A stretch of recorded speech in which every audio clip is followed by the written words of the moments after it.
সুপ্রভাত সবাইকে। চলো আজ একটু অন্য ধরনের ছবি তোমাদের সাথে শেয়ার করি।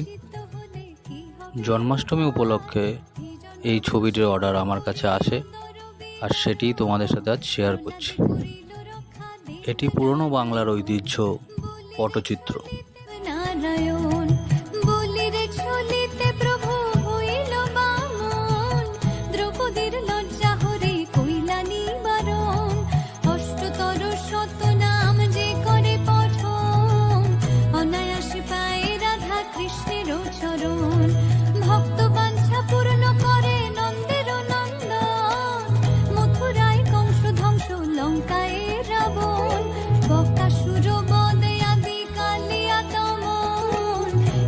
শঙ্কর কহে এই নাম সংকীর্তন, হরে কৃষ্ণ